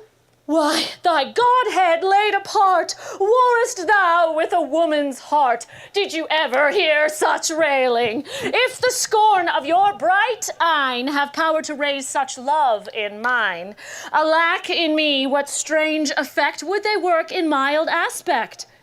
He that brings these lines to me little knows this love in me. And by him seal up thy mind, whether that thy youth and kind will the faithful offer take of me and all that I can make, or else by him my love deny, and then I'll study how to die. Call you this chiding? Alas, poor shepherd. Do you pity him? No, he deserves no pity. Wilt thou love such a woman? What? To make thee an instrument and play false strains upon thee, not to be endured. Tell her this, that if she love me, I charge her to love thee. And if she will not, I will not have her unless thou entreat for her. If you be a true lover, hence, and speak not a word, for here comes more company.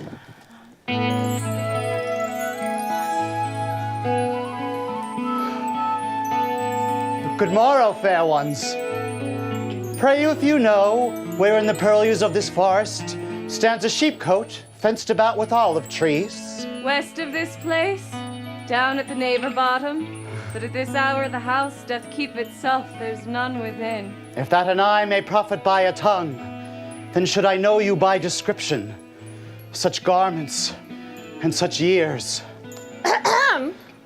Are you not the owner of the house I did inquire for? It is no boast, being asked to say we are. Orlando doth commend him to you both. And to that youth he calls his Rosalind, he sends this bloody napkin. Are you he? I am. What must we understand by this? Some of my shame, if you will know of me what man I am, and how and why and where this handkerchief was stained. I pray you tell it. When last the young Orlando parted from you, he left a promise to return again within an hour. And pacing through the forest, chewing the food of sweet and bitter fancy, lo, what befell? He threw his eye aside, and mark, what object did present itself? A wretched, ragged man, o'ergrown with hair, lay sleeping on his back. About his neck, a green and gilded snake had wreathed itself. Seeing Orlando, it unlinked itself, and with indented glides did slip away into a bush, under which bush's shade, a lioness with udders all drawn dry lay couching head on ground, with cat-like watch when that the sleeping man should stir. For 'tis the royal disposition of that beast to prey on nothing that doth seem as dead. This seen, Orlando did approach the man, and found it was his brother, his elder brother. I heard him often speak of that brother. He did render him the most unnatural amongst men. And well he might so do, For well I know he was unnatural. But to Orlando, did he leave him there? Food for the sucked and hungry lioness? Twice did he turn his back and purposed so. But kindness, nobler ever than revenge, made him give battle to the lioness, who quickly fell before him, in which hurtling from miserable slumber, I awaked. Are you his brother? Was it you he rescued? Was it you who did so oft contrive to kill him? 'Twas I, but 'tis not I. I do not shame to tell you what I was, since my conversion so sweetly tastes, being the thing I am. But for the bloody napkin. By and by. In brief, he led me to the gentle Duchess, who gave me fresh array and entertainment, committing me unto my brother's love, who led me instantly unto his cave, there stripped himself, and here, upon his arm, the lioness had torn some flesh away, which all this while had bled. And then he fainted, and cried in his fainting upon Rosalind. In brief, I recovered him, bound up his wound. He sent me hither, stranger as I am to tell this story, that you might excuse his broken promise, and to give this napkin, dyed in his blood, to that shepherd youth that he in sport doth call his Rosalind. Oh, Ganymede! Oh, sweet Ganymede! Many will swoon when they do look on blood. There's more in it. Cousin, Ganymede? Look, he recovers. I would I were at home. Come, we will draw you thither. Good sir, take his arm. Be of good cheer, youth. You, a man? You lack a man's heart. Oh, I do so, I confess it. Sirrah Abadi would think this were well counterfeited. Pray you tell your brother how well I counterfeited. Hey ho! Oh. This was not counterfeit. Counterfeit, I assure you. Well, then take a good heart and counterfeit to be a man. So I do. I should have been born a woman by rights. Come, you grow paler and paler. Let us draw you homewards. Good sir, go with us. That will I, for I must bear answer back how you do excuse my brother, Rosalind. I shall devise something. Pray you, commend my counterfeiting to him. Will you go?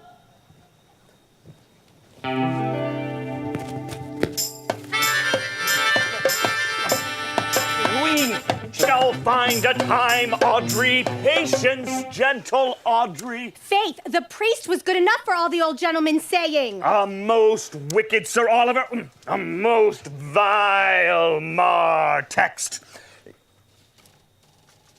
But Audrey, there is a youth in the forest here lays claim to you. I know who it is. He hath no interest in me in the world. Oh, here comes the man you mean. It is meat and drink to me to see a clown. By my troth, we that have good wits have much to answer for. We shall be flouting, we cannot hold. Good evening, Audrey. God you good evening, William. And good evening to you, sir.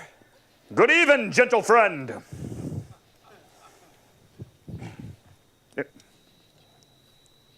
Cover thy head. Cover thy head. Nay, pray thee, be covered.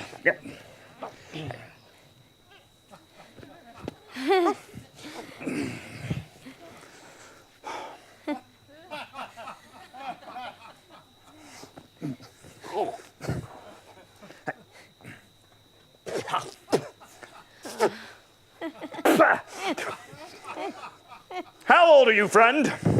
5 and 20, sir. A ripe age, and thy name is William? William, sir. A fair name. Was born in the forest here. Aye, sir. I thank God. Thank God. Thank you, God. Thank God, a good answer. Art rich. Oh, faith, sir. I'm so-so. Oh, so-so. So-so is good. Very excellent, good, and yet it is not. It is but so-so.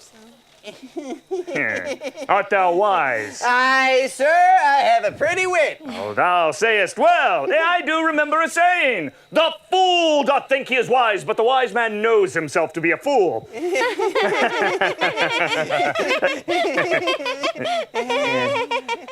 You do love this maid? Yeah, I do, sir. Art thou learned? Ah, no, sir. Then give me your hand. Learn this of me. Ow! To have is to have. Ow! For it is a figure in rhetoric that drink being poured from a cup into a glass by filling the one doth empty the other. And your writers do consent that Ipsy is he. Now you are not Ipsy, for I am he. Which he, sir? He that must marry this woman. Therefore, you clown, abandon, which is in the vulgar leave. The society, which in the common is company, of this female, which in the boorish is woman, which together is abandon the society of this female, or clown, thou perishest. To thy better understanding, thou diest. To wit, I will kill thee. Make thee away. Translate thy life into death, thy liberty into bondage. I will kill thee 150 ways, therefore tremble and depart. Oh.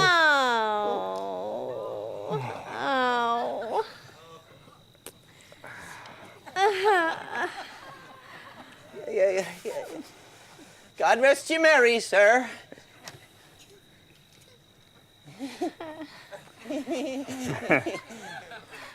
Cover thy head.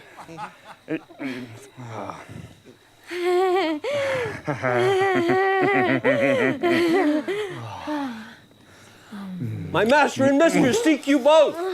Come away, away. Come, Audrey. Trip. Trip. We attend. We attend. It's possible that on so little acquaintance you should like her. But seeing you should love her. And loving woo? And wooing she should grant? And will you persever to enjoy her? Neither call the giddiness of it in question, the poverty of her, the small acquaintance, my sudden wooing, nor her sudden consenting. But say with me, I love Aliena! I love Aliena! And say with her that she loves me, and consent to both, that we may enjoy each other. Oh, you have my consent. Let your wedding be tomorrow. Go you and prepare Aliena. For look you, here comes my Rosalind. God save you, brother. And you, fair sister.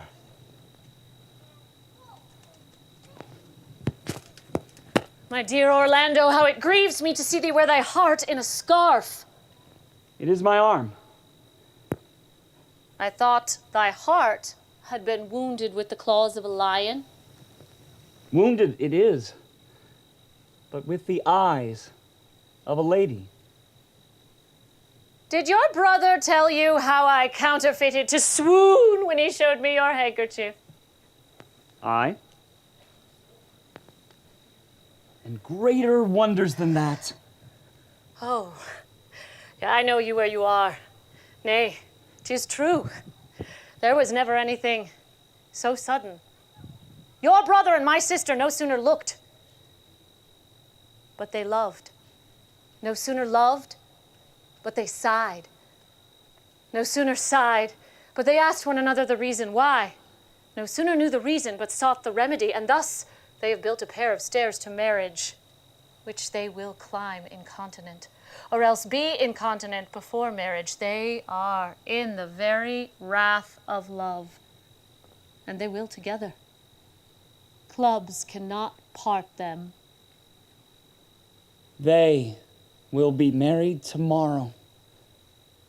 And I will bid the Duchess to the nuptial. But, oh, how bitter a thing it is to look into happiness through another man's eyes. Why then tomorrow I cannot serve your turn for Rosalind. I can live no longer by thinking. I will weary you then no longer with idle talk. Believe then, if you will, I can do strange things. I have, since I was 3 years old, conversed with a magician, most profound in his art. If you do love Rosalind, so near to the heart as your gesture cries it out, when your brother marries Aliena tomorrow, shall you marry her? Speakest thou in sober meanings? By my life, I do. Therefore put you in your best array, bid your friends, for if you will be married tomorrow, you shall. And to Rosalind, if you will. Look, here comes a lover of mine and a lover of hers. Youth! Oh! You have done me much ungentleness to show the letter that I writ to you! I care not if I have. It is my study to seem despiteful and ungentle to you. You are therefore followed by a most faithful shepherd. Look on him.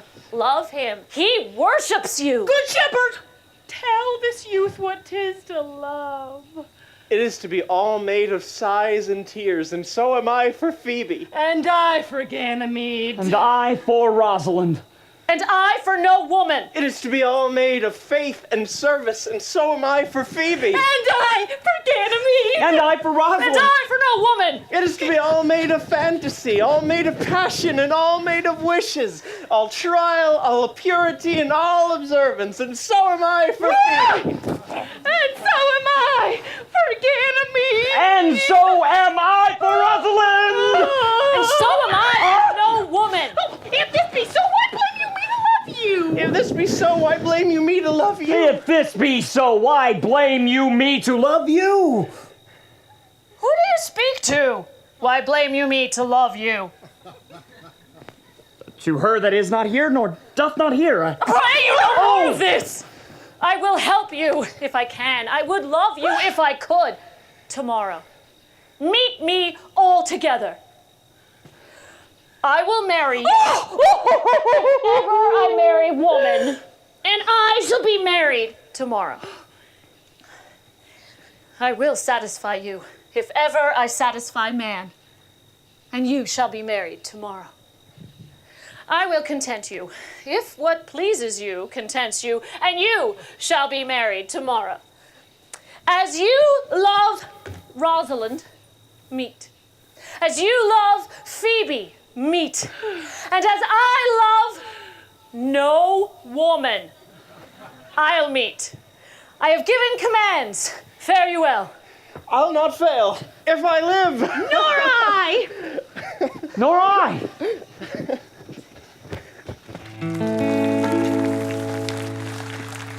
It was a lover and his love with a hey and a ho and a hey, nonny no and a hey, nonny nonny no. Then through the green cornfields it happened in spring.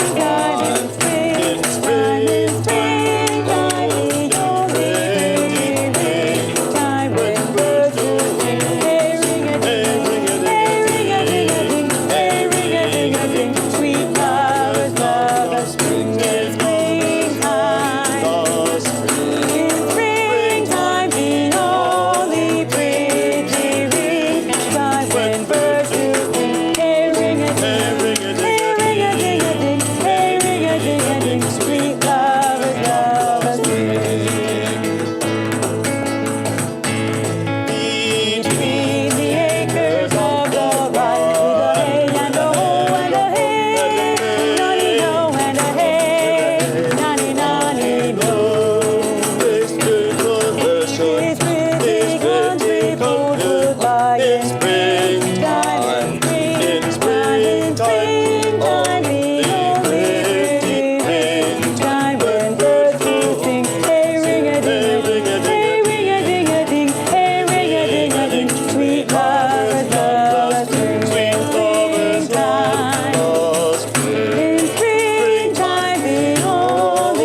Dost thou believe, Orlando, the boy can do all this that he hath promised? I sometimes do believe and sometimes do not. Patience once more while our compact is urged. You say, if I bring Rosalind, you will bestow her on Orlando here. That would I, had I kingdoms to give with her. And you say you will have her when I bring her. That would I were I of all kingdoms king. And you say you will marry me if I be willing. That would I, should I die the hour after. But if you refuse to marry me, you will bestow yourself on this most faithful shepherd. So is the bargain. And you say you will have Phoebe if she will. Though to have her and death were both one thing. I have promised to make all this matter even. Keep you your word, and from hence I go to make these doubts all even. I do remember in this shepherd boy some lively touches of my daughter's favor. My lady, the first time that ever I saw him, methought he was brother to your daughter. Well, there's sure another flood toward, and all these couples are coming to the ark. Here's a pair of very strange beasts that in all tongues are called fools.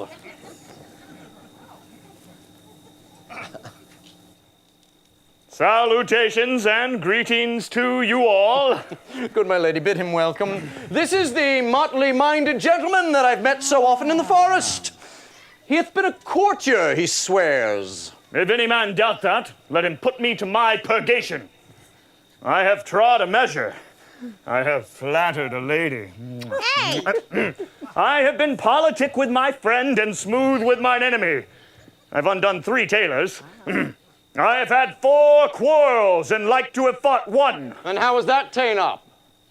Faith, we found the quarrel was upon the 7th cause.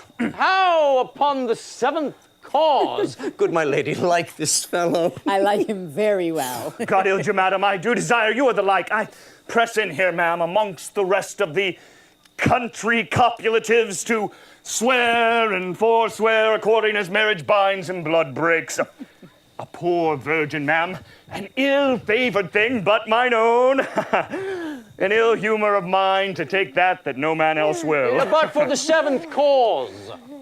How did you find the quarrel upon the 7th cause? Upon a lie 7 times removed. Bear your body more seeming, Audrey.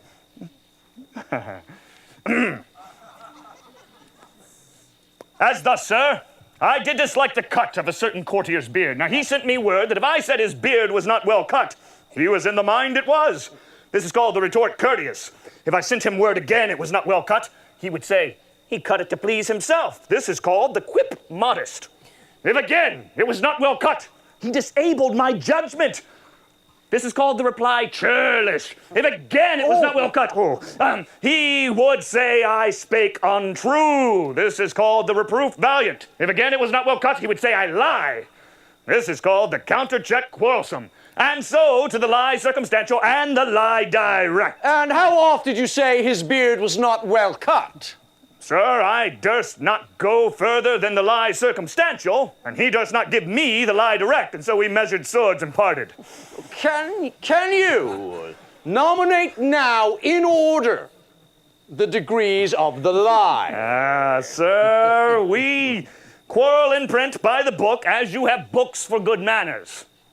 I will name you the degrees. The first, the retort courteous. The second, the quip modest. The third, the reply churlish. The fourth, the reproof valiant. The fifth, the countercheck quarrelsome. The sixth, the lie with circumstance. And the seventh, the lie direct.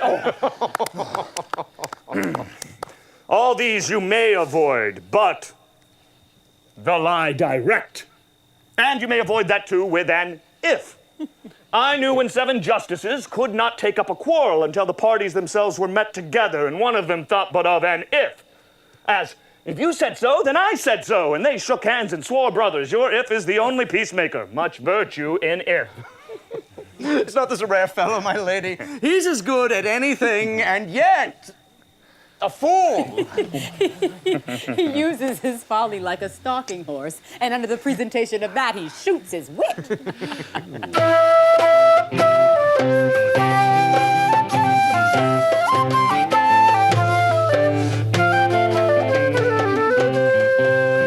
To myself, for I am yours. To you, I give myself, for I am yours. If there be truth in sight, you are my daughter. If there be truth in sight, you are my Rosalind. If sight and shape be true, why then, my love, adieu. I'll have no mother if you be not she. I'll have no husband if you be not he. Nor ne'er wed woman if you be not she.